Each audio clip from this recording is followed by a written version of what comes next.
Bismillahirrahmanirrahim. Assalamualaikum warahmatullahi wabarakatuh. Uh, Hari 19 bulan Januari, pukul 11.45 malam menghampiri ya. Saya tak pastilah sama ada semua orang dah tidur ataupun masih ada lagi yang nonton di muka buku ataupun Facebook ataupun di mana-mana media sosial lah. Okay, so kalau ada yang mendengar bersama saya malam ni, harap boleh bagi respon kepada saya lah. Okay, so dia pasal topik ni agak kontroversi.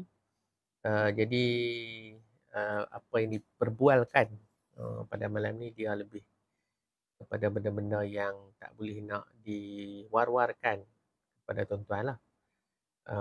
Ni saya tak tahulah ada orang ke tak ni. Kalau ada, sila komen ke apa ke. Dan kalau tak ada dalam masa 5 minit, saya akan menutup live ini. Maknanya tutup cerita lah orang kata tu. So kita tunggu Ustaz.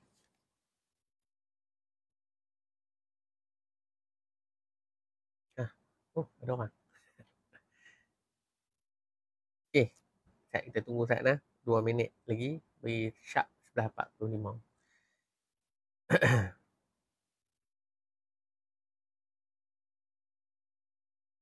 Komen sikit. Siapa-siapa tolong komen Ustaz. Saya mic ni saya jaga kejora. Alhamdulillah. Terima kasih. Saya mic saya ni dia punya pengepit dia patah. Jadi terpaksalah solid saja. Hak lagi satu hilang. Okay. So topik secara ringkas lah. Lebih kurang dalam masa setengah jam. Kita akan habis lebih kurang 12 buku. Saya live sekarang ni, saya buat live yang pendek-pendek sebab mengejar masa. Saya sedang duk habiskan 3 buku serentak membaca. Lepas tu sambil-sambil tu menulis dan sebagainya lah. So banyak benda lah duk buat dalam masa yang sama lah. Okay, so malam ni dalam masa sengaja saya nak bercerita sikit tentang sejarah kaum Cina di Malaysia. Pertama sekali saya ucapkan terima kasih lah kepada semua yang menonton, yang bersama-sama saya pada live malam-malam ni. Dan saya yakin bahawa tuan-tuan yang mengikuti saya pada malam ni adalah orang-orang yang sangat meminati bidang sejarah. Dan kalau tidak menjadi pengkaji, sekurang-kurangnya tuan-tuan adalah seorang pembaca yang mahu mengetahui apakah yang berlaku kepada sejarah di negara ini. Ya, Encik Harry Langkawi. Ya, Syah Kuala Kangsar. Ini buku Perak ni. Sajalah cerita. Okey. Saya yakin dan tuan-tuan adalah seorang penggemar kepada ilmu sejarah. Sebenarnya sejarah di Malaysia ni terlalu banyak yang tersembunyi, tidak dikaji, tidak ditulis kerana kekurangan orang-orang dalam bidang sejarah. Ini satu benda yang kita semua kena takut lah. Ini semua orang kena takut.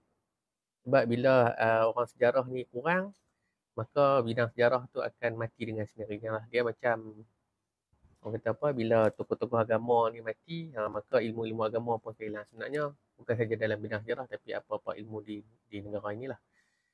Yang kedua, saya yakin tuan-tuan juga seorang yang penggemar ataupun pengumpul buku.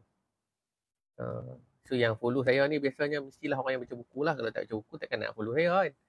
Dan saya yakin tuan-tuan sampai lebih kurang 22,576 follower saya. Saya ucapkan terima kasih lah kerana masih lagi setia sampai sekarang.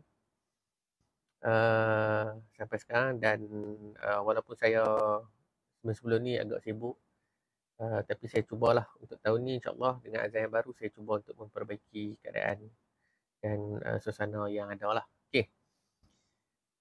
So topik malam ni kita nak bincang. Saya rasa tuan-tuan mestilah orang yang selalu mencari jawapan. Di media sosial ni ada banyak isu pertikaian tentang kaum di antara orang Melayu dengan orang Cina lah. Dan saya yakin tuan-tuan semua adalah orang yang mahu melihat sejauh manakah isu politik di negara ni stabil, khususnya memberi kelebihan kepada kita lah sebagai golongan majoriti.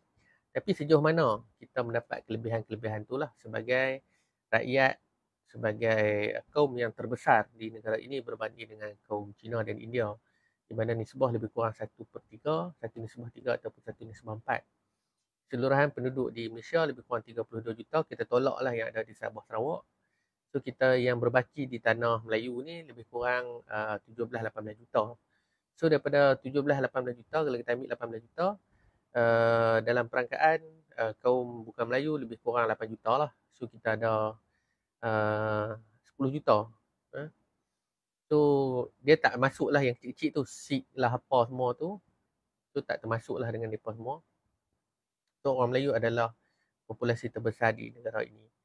So bila kita menyebut tentang populasi di negara ini, apakah keistimewaan-keistimewaan kita perolehi daripada apa yang kita buat selama ini, selama kita merdeka? Lebih kurang dekat 70 tahun dah kita merdeka. Apakah hak-hak kita sebagai warga negara dan sebagai rakyat Melayu terjamin daripada segi perkara 151, 52 dan 53 lah. Hak istimewa ini semuanya dibincangkan ataupun semuanya terpahat di dalam Perlembagaan Negara, di mana dia bermula dengan satu kontrak yang dikenali sebagai kontrak sosial. Ini kontrak sosial yang selalu digembar-gemburkan oleh ahli politik dan peguam-peguam yang selalu membincangkan tentang isu inilah. So apakah itu kontrak sosial? Ia adalah satu perbahasan ataupun satu persetujuan di antara dua kaum sebenarnya yang jarang sekali disebut, yang jarang sekali dibagi faham kepada orang Melayu khususnya. Apakah itu kontrak sosial? Kontrak sosial ni adalah, macam saya kata tadi, adalah satu persetujuan di antara dua kaum yang terbesar, iaitu orang Melayu dengan orang Cina, yang ditulis secara rasmi pada tahun 1952, di mana kita orang Melayu memberi kerakyatan secara jusoli kepada orang bukan Melayu, manakala orang bukan Melayu bersetuju untuk memberikan kelebihan-kelebihan tertentu kepada orang Melayu. Ini semua rentetan bermula daripada tahun 1946 apabila Malayan Union cuba ditubuhkan oleh British. Tetapi apa yang ada, Waalaikumsalam Muhammad Asran, tetapi apa yang ada di dalam Malayan Union sebenarnya tidak banyak berubah apabila tertubuhnya satu nama yang terkenal sebagai Persekutuan Tanah Melayu. So Malayan Union adalah Melayu bersekutu ataupun Persekutuan Melaya. Tapi disedapkan ataupun nak diredakan kemarahan orang Melayu, maka disebutlah sebagai Persekutuan Tanah Melayu. Dia tak ada beza banyak. Waalaikumsalam Khair Hakim. Dia tak ada beza banyak. Yang hanya dibuang daripada Malayan Union hanyalah berkenaan dui kerakyatan, iaitu mana-mana rakyat bukan Melayu ataupun khususnya yang berada di negeri-negeri selat boleh menjadi warga negara British dan dalam masa yang sama menjadi warga negara Persekutuan Tanah Melayu. Ini perkara yang tak diceritakan kepada orang Melayu lah. So kita orang Melayu ni selalu duduk kena bodoh sedia lah. Daripada dulu sampailah 70 tahun merdeka, asyik kena tipu. Diperbodoh-bodohkan oleh politik, ahli-ahli politik kita lah. Maafkan saya kalau saya menggunakan kata-kata yang agak kasar. Saya bukanlah nak membodoh-bodohkan orang, tapi itulah hakikat yang berlaku. Kita telah diperkotak-katikkan lah oleh ahli-ahli politik kita daripada dulu, kini dan selamanya. Saya harap-harap tak sampailah selamanya. Waalaikumsalam Idrus Kasim. Okey, so sebenarnya banyak cerita daripada tahun 46 sampai tahun 56. 10 tahun yang sangat mendebarkan, 10 tahun yang sangat menakutkan lah, dan 10 tahun yang merugikan kepada orang Melayu. Sebenarnya tak perlu tahun yang banyak, tak perlu sampai 20-30 tahun untuk merosakkan orang Melayu, hanya memerlukan lebih kurang 10 tahun saja untuk menjahanamkan orang Melayu yang selama ini menjadi warga negara ataupun warga negeri kepada negeri masing-masing. Walaupun orang Melayu ini mempunyai 9 orang sultan, mempunyai adat resam yang berbeza di antara satu negeri dengan satu negeri yang lain, tetapi daripada segi penyatuan sudah ada bukti di dalam Perang Kedasian pada tahun 1821 sampai 1842, di mana bukan saja 9 sultan menyertai peperangan musuh bisik, tetapi peperangan tersebut juga menjemput semua negeri-negeri di alam Melayu, termasuk daripada Pulau Jawa, Pulau Sambas, daripada Filipina dan sebagainya lah. So saya apa yang saya nak bincangkan pada tuan-tuan ni adalah, yang paling penting bila saya bercerita ini adalah sejauh mana tuan-tuan faham tentang kaum di negara ini. Sejauh mana edukasi masyarakat Cina, ya, tak ada semangat prinsip kebangsaan, ya. Okey, sebenarnya bila kita nak cerita pasal kaum Cina ataupun kaum Melayu, kita memegang prinsip pada perpaduan. So bila perpaduan, kita kena kenal bangsa tu. Salah tafsir orang Melayu ni ialah kita bila nak kenal bangsa tu kita kena ikut cara mereka. Tak tuan-tuan, salah. Kalau kita nak hidup dalam keadaan majmuk, kita kena kenal lah siapa yang duduk dengan kita. Jadi apa cara metod yang kita nak kenal mereka? Mungkinkah dengan cara kita hidup dengan mereka, kita bergaul dengan mereka secara seharian? Tetapi saya ni saya cerita diri saya sendiri. Saya duduk di kampung Cina lebih kurang 5 tahun. Saya ada ramai kawan Cina masa saya sekolah. Tapi saya tak mengenali mereka sehabis-habisnya kerana pergaulan tu hanya sekadar di sekolah saja. Tuan-tuan tak hidup di rumah dia, tak makan tidur di rumah dia. Saya pun tak alami benda tu. Saya tak pernah pergi tidur sama Cina, makan tidur dengan mereka, tak. Saya hanya berkawan di sekolah saja. Jadi ada batas-batas yang membezakan kita dengan dia. So, bila kita nak cerita unity ataupun kita nak cerita penyatuan, perkara yang dibahaskan pada tahun 1946 sampai 1952 adalah penyatuan sekolah. Maknanya hanya satu sekolah, regional school. Regional school ni adalah sekolah kebangsaan yang kita kenal pada hari inilah. So, sekolah kebangsaan ni, namanya pun sekolah kebangsaan. Dia bukan sekolah jenis kebangsaan Melayu. Dia bukan sekolah jenis, sekali lagi saya katakan, dia bukan sekolah jenis kebangsaan Melayu. Sekolah kebangsaan ni, sekolah yang patut diduduki oleh semua kaum. Dia tak ada sekolah jenis-jenis. Kalau nak kira sekolah rendah Melayu, sepatutnya kena buat sekolah rendah jenis kebangsaan Melayu. Okey.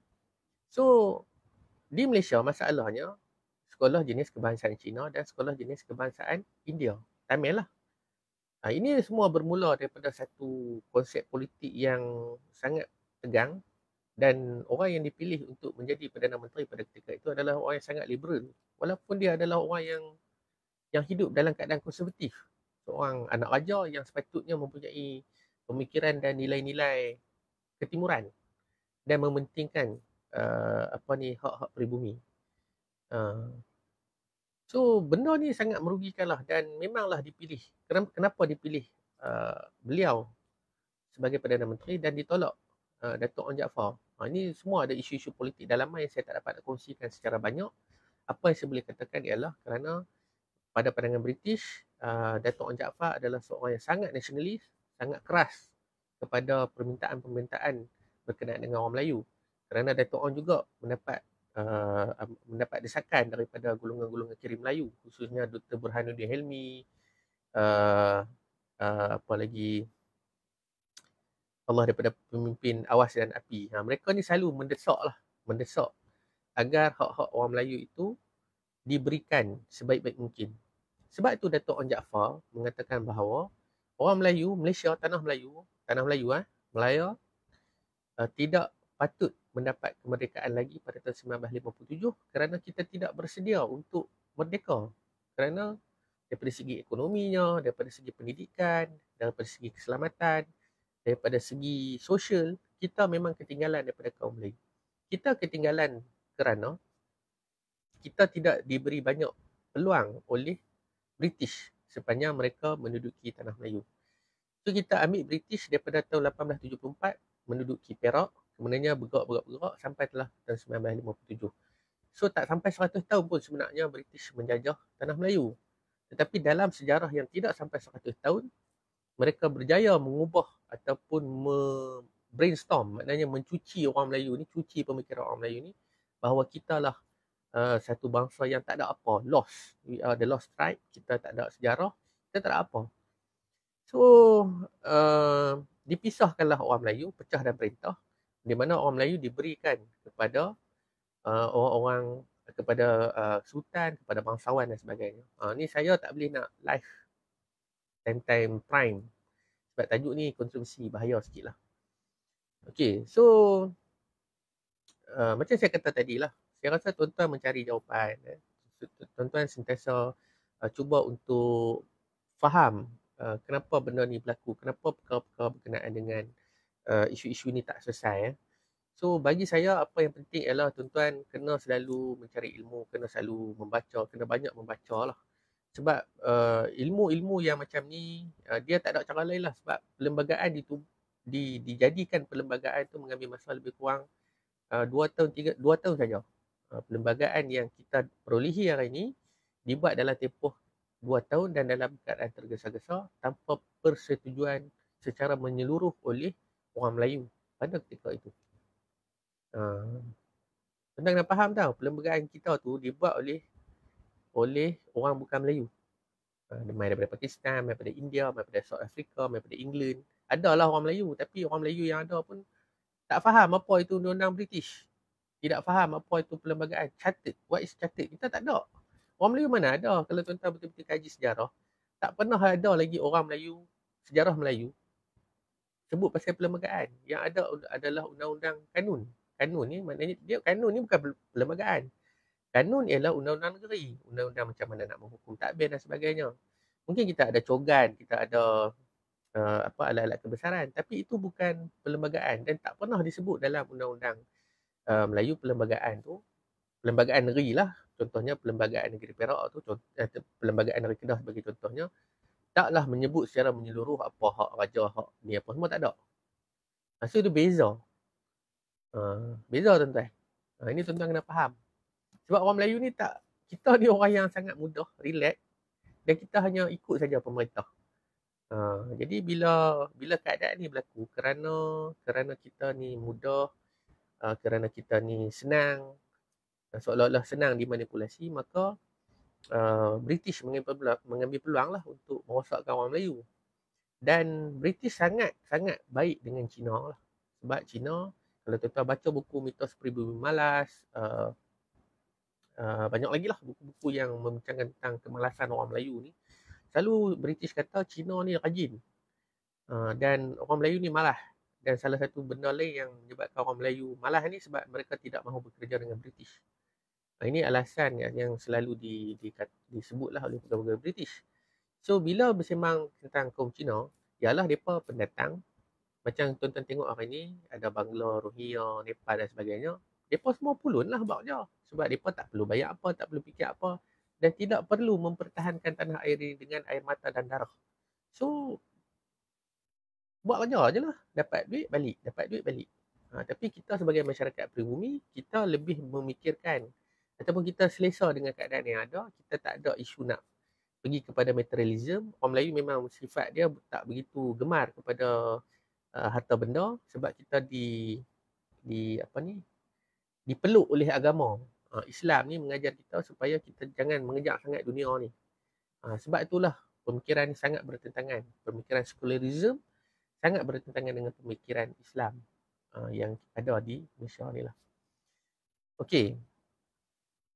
So, sebelum saya nak pergi ke dalam lagi, saya rasa bagi saya tuan-tuan kena banyak membaca dan saya rasa tuan-tuan kena mencari ilmu lah.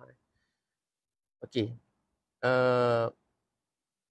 Sebenarnya tak banyak buku yang membicarakan tentang kaum di Malaysia ni lah. Tidak banyak penulisan Melayu yang cerita pasal apa yang berlaku dekat kaum Cina di Malaysia. Siapa mereka, main ikut mana, apakah sejarah mereka secara langsung.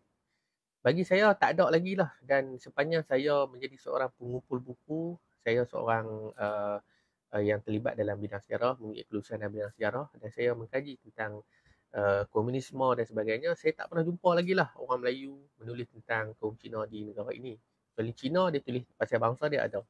Dan ahli-ahli sejarah daripada kaum Cina banyak menulis tentang orang Melayu. Tapi buku-buku yang mereka tulis itu dalam bahasa Inggeris lah. So, itu pun satu kerugian kepada orang Melayu kerana orang Melayu ni dia tak minat. Dia tak suka bahasa Inggeris kerana dikatakan itu adalah bahasa penjajah. Tapi suka tak suka tuan-tuan. Tuan-tuan kena belajar juga bahasa Inggeris. Tuan-tuan kena baca juga dalam bahasa Inggeris. Barulah tuan-tuan nampak betapa kita ni kerdil. Betapa kita ni adalah second class citizen bagi pandangan British dan kaum Cina pada zaman tu lah. Selama ni kita duk sangka kita adalah first class citizen kan. Kita adalah rakyat kelas pertama sebab kita ni memegang ketuanan Melayu. Sebenarnya tuan-tuan tak. Sebenarnya bagi penjajah, bagi British, bagi Cina, kaum bukan Melayu, kita ni second class. Kita ni second class. Sebab tu kita selalu bersaing dengan kaum Cina lah di tanah air ni. Persaingan kita lebih kepada ekonomi lah. Okay. So sebelum tu, yang mana duk menonton ni, saya ada nak offer kat tuan-tuan 3 buku ni. 3 buku ni kulit, ni buku saya. perkembangan kampung baru di Pahang. Ini pun satu topik yang jarang dibincangkan. Tuan-tuan boleh tengok review buku ni dalam video saya hari ini, petang tadi. Ini buku berkenaan dengan komunisme di kampung baru. Okey, yang saya nak bincang dengan tuan-tuan adalah buku ni. Mungkin ada yang dah ada, ada yang tak ada. Yang mana dah ada boleh, saya mohon sangat tuan-tuan bagi review. Carilah kat mana-mana Goodreads ke apa ke. Tolong review buku saya ni. Dan saya nak tahu komentar daripada tuan-tuan lah. Sama ada positif atau negatif, saya akan terima lah. So, buku yang saya tulis ni adalah pada tahun 2015 kerana berlaku isu di Loyat. Siapa-siapa ingat tahun 2015 bila ada pergaduhan di antara budak Melayu dengan budak Cina lah di Loyat. Ni lama lah contoh ni. Kat 10 tahun dah no. So, siapa yang biasa hidup zaman tu, kalau mungkin masih ingat lagi lah peristiwa di Loyat ni. Okey, kalau nak buku ni, 3 buku ni saya offer kat tuan-tuan dengan harga RM110 siap pos. Ni 3 buku ni ya. Ni buku ni 170, ni 40, yang ni RM20. Tapi 3 buku malam ni saya offer 110 siap pos. Kalau tuan-tuan nak, tuan-tuan boleh PM saya. Buku ni ada baki lagi, kalau tak salah saya, ada lagi 5 kopi saja. Buku ni diterbitkan oleh Perpustakaan Awam Negeri Pahang, 300 kopi saja.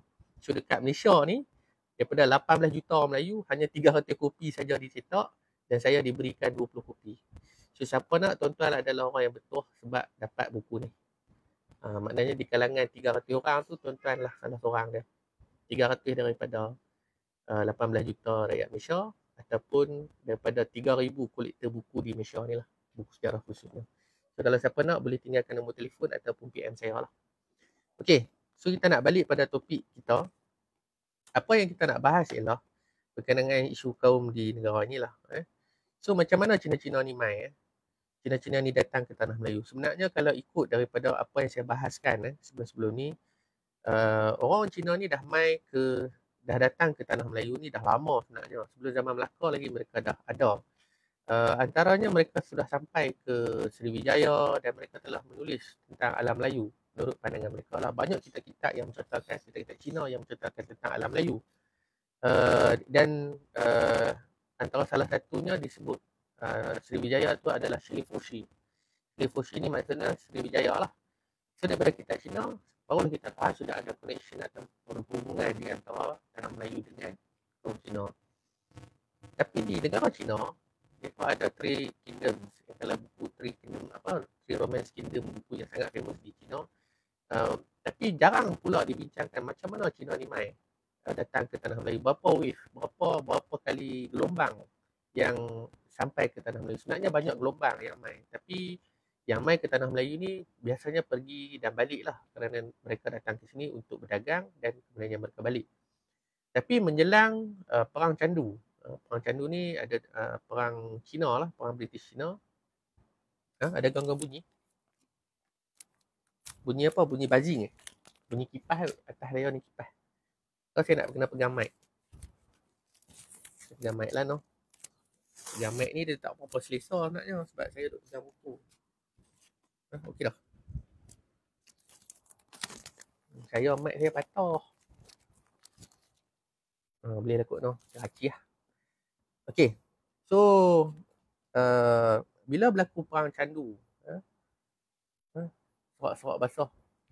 Suara saya sorak-sorak basah. Saya suara Salim. Suara Salim. Salim Iklim. Tak apalah, nanti saya apa betul lah mic saya ni. Saya pergi beli lain lah. InsyaAllah. Okay. So, semasa perang Candu, perjanjian Nanking.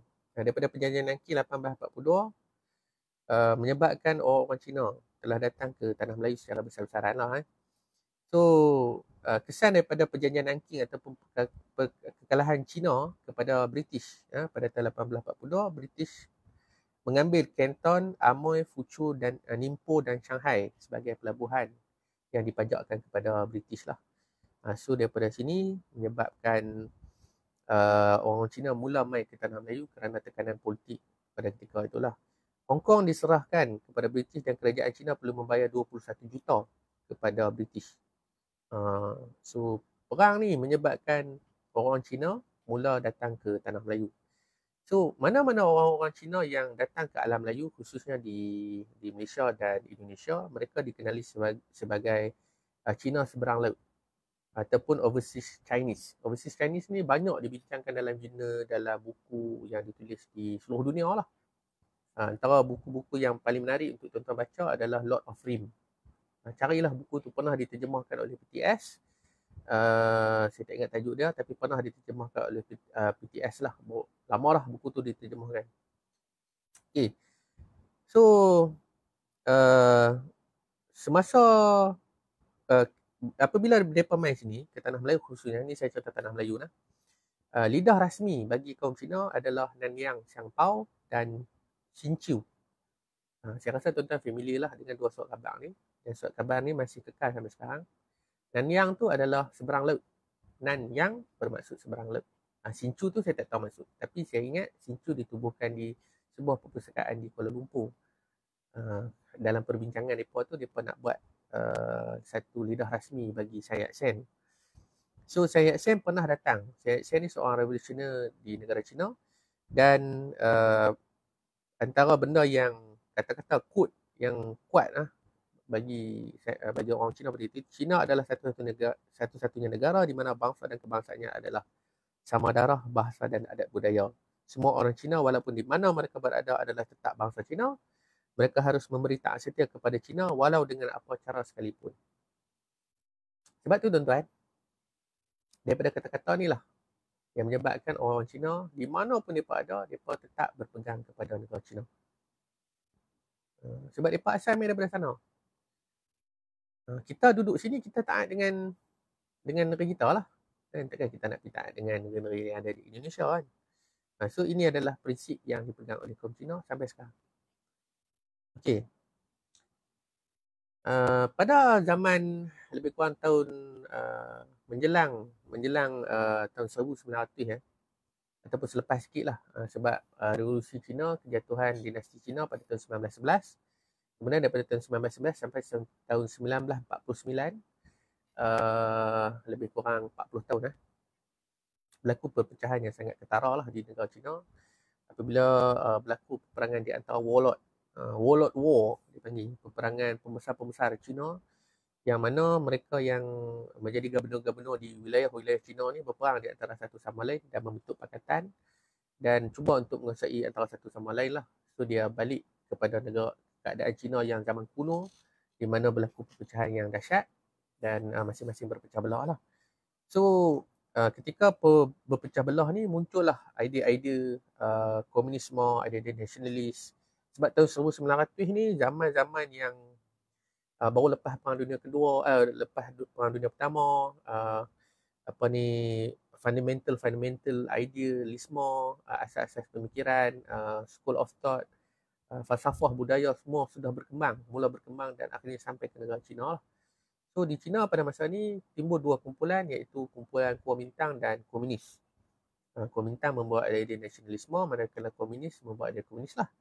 So akhirnya pada tahun 1949 Mao Zedong berjaya menjadi Presiden Cina, Republik Cina yang pertama pada tahun 1949 lah. Okay, so dalam buku ni adalah saya bincangkan. Saya rasa tuan-tuan kena baca lah. Okay. Dia panjang lah cerita berkenaan dengan ni. Yang saya cerita ni hanyalah sebahagian. Kita ada lebih kurang 5 minit. Saya pun tak boleh nak cerita panjang-panjang kat tuan-tuan. Sebab saya rasa saya kering tekak. Sebab hari ni saya dah live 3 kali. Okey. Kuomintang muncul sebanyak 2 kali antara tahun 1916 dan 1913 dan 1916. Pada tahun 1913, Kuomintang telah diharapkan oleh Yuan Shikai kerana menentang keinginannya untuk menjadi Maharaja Cina. Setelah kematian Yuan, KMT muncul sebagai parti politik pertama di negara Cina. Okey. So masa perang ni berlaku, di Tanah Melayu ni dah ada Kuomintang tau. Sebelum, kalau kita cerita orang-orang yang belah leftist yang selalu bercakap tentang komunisme, selalu menyebut tentang Tan Melaka dan ramai lagi lah pejuang-pejuang komunis di Tanah Melayu, sebenarnya Kuomintang dah ada. Tapi Kuomintang di Tanah Melayu pun tak pernah dibincangkan secara meluas oleh orang Melayu. So kita hanya bincang berkenaan UMNO, PKMM dan sebagainya, tapi kita tak pernah bincang lah berkenaan dengan kaum Cina, khususnya ahli-ahli Kuomintang yang ada di Tanah Melayu. So ahli-ahli Kuomintang ni akhirnya membentuk MCA yang kita kenal pada hari ni lah. So bintang dia sama, cuma dia tukar colour saja. Okay. Jadi pada tahun 1927, Kuomintang telah pada tahun 19 meletakkan kerajaan tanah okey ya. So dah ada. Okey, tahun 1925 British telah menekan Kuomintang kerana menganggap gerakan Kuomintang adalah sebuah pertubuhan bersifat subversif dan bertindak sebagai sebuah ejen yang akan menghuru-harakan tanah Melayu kerana sebuah propaganda yang berbunyi Imperial British sedang memakan darah kita, orang-orang Cina. Ini tahun 1925. Ini adalah ayat kata-kata yang dikeluarkan oleh ahli-ahli Kuomintang pada tahun 1925 kerana di Cina pada ketika itu British masuk campur dalam perkelahian di antara orang-orang Cina lah. Ada Cina yang masih nak kekalkan tradisionalisme, ada Cina yang menyokong nasionalisme dan ada kumpulan-kumpulan Cina yang menyokong komunis. So bagi orang-orang Cina di negara Cina, semua punca ni bermula daripada British lah. So Kuomintang ni mula duk buat gerakan dan cuba menarik ahli-ahli daripada menarik ahli-ahli mereka yang berada daripada tanah Melayu dan Indonesia. So antara penyumbang terbesar kepada penyumbang duit yang bagi duit adalah orang Cina di tanah Melayu lah. Sun Yat-sen pernah mai ke tanah Melayu dan menubuhkan Tung Ming Hui. Ada sebut Tang Ming Hui, ada sebut Tung. Tung Ming Hui, di mana Tung Ming Hui ini berpusat di Pulau Pinang, Ipoh dan Johor. Ada yang kata di Singapura jugalah. So kalau tuan-tuan perasan, beberapa tahun yang lalu, ni isu politik di Pulau Pinang dinaikkan gambar Sun Yat-sen. Sebab memang betul Sun Yat-sen pernah mai ke tanah Melayu, ada rekod dia, dan ketika kedatangan Sun Yat-sen itulah Sin Chew itu ditubuhkan lah menjadi lidah kepada orang-orang Cina di tanah Melayu yang mencerita tentang negara Cina di sana lah. So hari ni kalau tuan-tuan perasan juga warga asing mereka pun dah mula ada surat khabar sendiri lah. Saya ingat lagi satu post Facebook surat khabar Nepal lah. Orang Nepal yang bekerja di sini, mereka ada kilang surat khabar sendiri lah. Dan surat khabar tu berada di kalangan Nepal menceritakan tentang keadaan politik di negara Nepal. Ini cerita lama. Saya tak pastilah kena rush atau tidak. Okey. Sir Cecil Clementi mengharangkan kewujudan KMT pada tahun 1930 dan selepas perbincangan di antara British dengan wakil Cina, diplomat Cina iaitu Sir Mills Lamson dan Wang Chengting ataupun sebut sebagai Wang Zhengting, akhirnya kedua-dua pihak bersetuju bahawa orang-orang Cina tanah Melayu tidak boleh menjadi ahli Kuomintang, tapi sebagai ahli Kuomintang Cina, dan Kuomintang kekal sebagai sebuah organisasi di tanah Melayu, dan British juga tidak menganggap Kuomintang sebagai sebuah organisasi berdaftar di tanah Melayu. Maka British tidak campur tangan dalam hal Kuomintang demi menjaga hubungannya dengan kerajaan Cina. So benda ni adalah komplot terancang lah. Okey. Yang ketika orang Melayu pada tahun 1925 hingga 30 duk kalut dengan isu nasionalisme, gerakan Islamis, barulah ada kesedaran politik. Apabila PAN Islam muncul, orang Melayu duk sibuk, baru duk semangat nak main politik ni, baru duk semangat nak halau orang putih apa semua. Cina dah siap buat perjanjian dah. Inilah benda yang bagi saya tuan-tuan kena ada sumber bacaan yang sangat banyak lah untuk tuan-tuan faham sistem politik di negara ni lah. Okey. So sekali lagi, siapa yang nak buku ni, boleh PM saya. Ada ni, yang ni ada 5, tak salah saya ada 5 atau 8 lah. So yang mana ada TikTok, boleh beli direct dekat TikTok, lagi senang. Tekan terus beg kuning. Saya pun dah up iklan, tuan-tuan boleh tekan kat situ terus. Saya dah set combo kalau ada di TikTok lah, nak mudah. Kalau nak beli direct dengan saya pun boleh. Tinggalkan nombor telefon anda. Harga dia 110 siap pun untuk 3 buku ni lah. Okay. So, ada soalan tak? Ni kita dah cukup setengah jam ni. Okay. Ada soalan, tuan-tuan boleh tanya saya. Okay, apakah kegagalan KMT ataupun Kuomintang? Kuomintang terpaksa menghadapi banyak punca lah sebenarnya. Antaranya kerana antaranya kerana orang kerana taraf hidup. Bila dia dapat kuasa politik, dia tidak dapat meningkatkan taraf hidup petani dan rata-ratanya hidup dalam keadaan miskin melampau. Lepas tu berlaku banjir yang besar di Sungai Yangtze yang tak dapat dibaik pulih lah oleh Kuomintang. Lepas tu taraf pendidikan dan peningkatan cukai yang tinggi menyebabkan orang Cina dan sebahagian besar penyokong Kuomintang mula membenci parti tersebut lah. Kuomintang juga terpaksa menghadapi penentangan daripada Jepun, kemarahan komunis di selatan dan tengah Cina, masalah rasuah yang berleluasa. Yang ni kalau tuan-tuan nak faham ni, tuan-tuan buka channel Astro yang Cina 321 Astro 321 lah. Kadang-kadang dia ada cerita berkenaan dengan Kuomintang lah, ataupun filem sejarah pada zaman tersebut lah, menggambarkan gambar tersebut lah. Dulu saya tengok filem-filem Cina, filem-filem kungfu lama ni, kita tengok tanda bergaduh, kita tak faham apa saya lah. Tak faham apa, tapi bila saya dah start buat research, saya dah start menulis, membaca dan sebagainya, barulah saya faham, rupanya filem-filem sejarah mereka ni ada maksud-maksud ya. Semuanya adalah cerita-cerita sejarah. So buku ni bukan, saya nak tulis buku ni nipis bukanlah ni, 140 muka surat saja. Tapi saya terpaksa, ini reference yang saya nak tunjuk kat tuan-tuan. Ni reference yang saya baca untuk nak bagi tuan-tuan faham 140 muka surat. Saya jual dengan harga RM40, tapi saya kena baca lebih kurang 100 lebih buku untuk faham, untuk bagi faham macam mana sejarah Cina di tanah Melayu ni lah. Dan alhamdulillah sampai hari ni tidak ada lagi orang-orang yang mengkritik lah. Saya duduk tunggu jugalah lebih kurang 10 tahun ni. Tak ada lagi orang menghujahkan ataupun antitesis kepada tulisan saya ni lah. So kalau tuan-tuan nak, kalau satu saja RM40 lah, tak termasuk pos. So malam ni kalau tuan-tuan nak, 110 saja.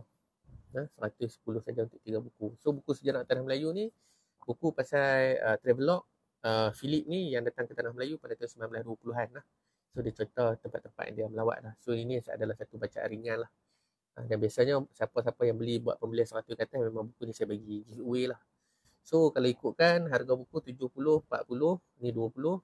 So 60, 130.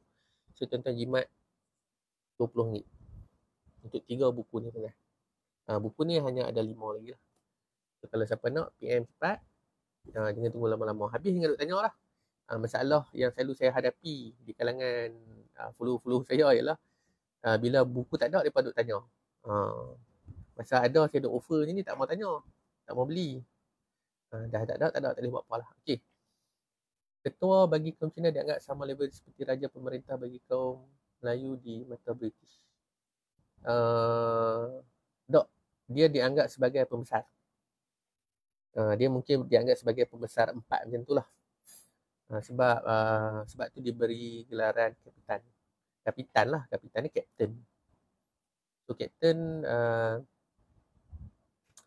so mereka ni jadi penguasa lah, pembesar lah. Sebab tu mereka ni banyak yang kaya. Sebab British faham, kalau diberi kuasa yang sangat banyak, mereka akan melawan. Sebab apa yang berlaku di negara Cina tu adalah bentuk pertembungan yang agresif. Dan mereka faham bahawa orang Cina di tanah Melayu ataupun di mana-mana saja ni akan mencari peluang lah untuk melawan mereka. Tapi sebaliknya berlaku apabila orang Cina mula mendapat pendidikan ataupun mula dikristiankan, mereka dah mula berubah dan mereka menganggap tamadun barat lebih hebat daripada tamadun Cina, dan akhirnya mereka menjadi Kristian dan orang kata Cina peranakan lah. Cina peranakan ni yang kita kenal di negeri Selat lah, iaitu Pulau Pinang, Melaka dan Singapura.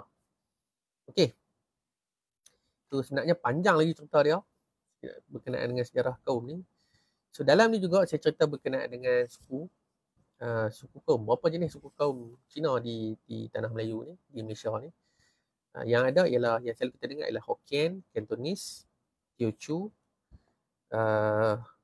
Hakka, Kik, Hailam. So banyaklah. Dan setiap suku kaum ni dia ada fungsi masing-masing. Di tanah Melayu ni, mereka mungkin dialek berbeza, tapi mereka sangat bersatu lah dalam isu-isu berkenaan dengan kaum Cina. So kalau bisa tengok cerita Iqman kan, kan dia ada perguruan tu kan. Setiap perguruan tu kita gambarkan lah, tu kungfu lah. Tapi di Malaysia ni, mereka ada, setiap suku kaum ni dia ada 5 kaum terbesar, 5 suku kaum Cina terbesar di tanah Melayu, dan masing-masing ada tok guru masing-masing lah. So 5 ni dia mewakili setiap kaum di negara ni lah. Okay. So, tuan-tuan jangan kata orang-orang Cina ni dia bersatu tau. Dia bersatu bila dia secara globalnya diserang lah. Tapi mereka lebih, kalau sama-sama mereka pun bergaduh sebenarnya. Khususnya dalam bidang ekonomi lah, sebab Cina ni majoritinya berniaga. So, sudah ada pemecahan, orang kata apa, ekonomi tu lah. So, macam orang Hokkien dia lebih kepada laut, perkapalan, dagang dan sebagainya lah. Orang Teochew lebih kepada beras, makanan bahan-bahan kering. Orang Hakka lebih kepada perlombongan. Orang Hailam lebih kepada makanan. So, dia pecah dah sektor-sektor ekonomi ni yang menyebabkan mereka ni susah nak bergaduh lah di antara satu sama lain. Sebab tu kalau tuan-tuan faham, tuan-tuan pernah baca pasal sejarah perlombongan, tuan-tuan jangan dengar pasal Hokkien. Jarang lah kalau tuan-tuan selalu baca lah buku perlombongan di Perak khususnya, yang duk bergaduh tu sama-sama Hakka. Hakka ni di mana-mana pun. Dekat Sarawak yang apa tu, masa mereka nak cuba bunuh Brooke, tu pun daripada Hakka. Presiden Singapura Lee Kuan Yew juga daripada Hakka. So Hakka ni satu suku yang di antara 5 kaum yang dominan lah dalam masyarakat Cina di Asia Tenggara. Ini tuan-tuan kena kenal. So sebab tu saya kata, bila kita tak membaca, kita tak mengenali kaum lain, kita jadi terumbang-ambing dan kita rasa macam mereka lebih daripada kita. Sebenarnya tuan-tuan tak, mereka pun makan nasi macam kita. Cuma kita je tak kenal mereka. Mereka kenal kita. Sebab mereka banyak menulis tentang kita, dan mereka banyak mewarisi ilmu-ilmu imperialisme, ilmu-ilmu kolonialisme daripada barat lah. Orientalism daripada barat. So bila dia faham tentang sosiologi dan antropologi orang Melayu, maka mudahlah untuk mereka menguasai orang Melayu. So sangat simple. So, kalau tuan-tuan menjadi seorang yang ada ilmu, insyaAllah kita boleh lawan mereka dengan cara ilmu lah. Okay. So itu saja daripada saya. Terima kasih dah lajak dah. Terima kasih kerana setia bersama dengan saya. So siapa-siapa yang nak buku ni, sekali lagi, untuk sampai habis stok lah. Ada 5, habis-habis ni jangan tanya dah. Offer pun tak ada dah, akan habis lah. So untuk 3 buku ni harga dia 110 siap post. So boleh tinggalkan nombor telefon, esok saya WhatsApp, ataupun boleh ataupun PM saya lah. Sama ada saya balas lagi ke, atau esok insyaAllah saya akan balas secepat mungkin lah. Okay, so itu saja daripada saya. Terima kasih. Sebenarnya banyak lagi cerita yang saya nak share pada tuan-tuan, tapi bagi saya masa tak mengizinkan, sebab saya nak kena shift masa saya untuk membaca pula. Saya sedang membaca 3 buku lah. 3 buku sontok. Okay, so itu saja. Terima kasih. Assalamualaikum warahmatullahi wabarakatuh. Sampai jumpa lagi.